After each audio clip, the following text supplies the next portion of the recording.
অনেক দিন ধরে বরমাসে ইডলি খাবো করছিল, তো আমি তো পারি না। আমি বললাম আমি তো পারবো না। বললো ঠিক আছে, কোনো ব্যাপার নেই, আমি করে তোমাকে শিখিয়ে দিচ্ছি, কিন্তু পরের বার কিন্তু আমাকে করে দিতে হবে। তো নিজে নিজেই তৈরি করতে লাগলো। এই যে একটা করে ওপর থেকে কিশমিশ দিয়ে দিয়েছি যেন দেখতে সুন্দর হয়, কিন্তু সুন্দর করে ডেকোরেট করেছিল নিজে নিজেই। তারপরে এই যে জল দিয়ে দিয়েছে নিচে, এবার এরপরে একটা একটা করে ইডলির ট্রেগুলো বসিয়ে দেওয়া হয়েছে।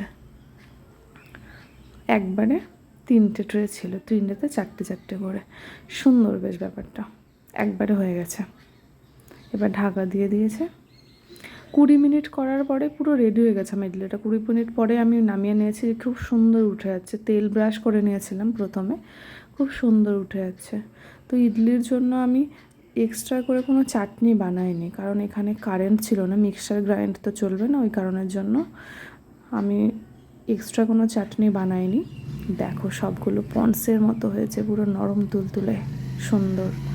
এই যে আমি সস আর মেয়োনেজ দিয়ে খেয়েছি, এক্সট্রা কোনো চাটনি বানাইনি, কিন্তু খেতে খুব সুন্দর হয়েছিল। থ্যাংক ইউ বরমশাই, তোমার জন্য আমারও টেস্ট করা হয়ে গেল সুন্দর তোমার হাতের।